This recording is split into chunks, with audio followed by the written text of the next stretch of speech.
Hi views, welcome to my channel. ఈరోజు recipe సింపుల్గా chicken fry ఎలా చేయాలో తెలుసుకుందాము. ముందుగా మా ఛానల్ని సబ్స్క్రైబ్ చేసుకోండి, అలాగే పక్కనే ఉన్న బెల్ సింబల్ని యాక్టివేట్ చేయడం మర్చిపోకండి. ఇప్పుడు రెసిపీలోకి వెళ్ళిపోదాం. స్టవ్ ఆన్ చేసి ప్యాన్లో నూనె 2-3 స్పూన్స్ వేసుకున్నానండి.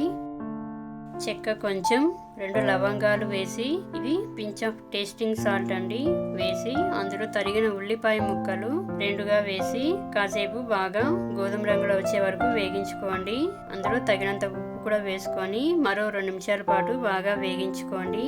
ఇలా బ్రౌన్ కలర్లో వచ్చే వరకు వేయించుకున్నాక ఇప్పుడు శుభ్రం చేసి పెట్టుకున్న 1/2 kg చికెన్ వేసుకున్నాను. ఇలా చేసి చూడండి, చాలా అంటే చాలా టేస్టీగా వస్తుంది. మీకు నచ్చితే లైక్ చేసి మీ ఫ్రెండ్స్కి షేర్ చేయండి.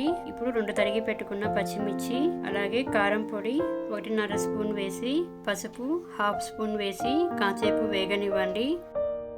అలాగే మూత పెట్టి 10 నిమిషాలు ఉడకనివ్వాలి. ఇప్పుడు మూత తీసి చూడండి, అందులోనే అల్లం వెల్లుల్లి పేస్ట్ 1 స్పూన్ వేసి మరో 1 నిమిషం పాటు వేగనివ్వాలి. తప్పకుండా ఈ రెసిపీ మీరు ఇలానే ట్రై చేయండి. ఎంజాయ్ చేస్తూ మీకు నచ్చితే లైక్ చేసి మీ ఫ్రెండ్స్కి కూడా షేర్ చేయండి. కామెంట్ ద్వారా తెలియజేయండి.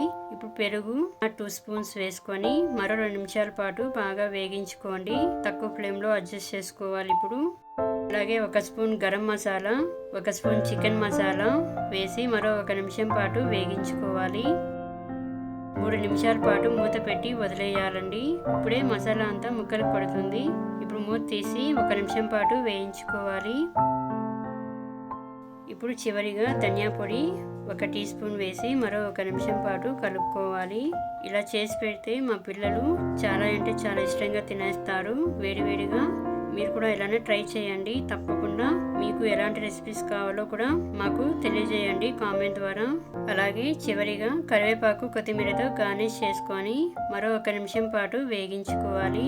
ఇలా వేగించుకున్నాక స్టవ్ ఆఫ్ చేసి, అంతే వ్యూస్, చికెన్ వేపుడు తయారైంది. మీకు నచ్చినట్లయితే లైక్ చేసి మీ ఫ్రెండ్స్కి కూడా షేర్ చేయండి. Thank you for watching. నమస్తే.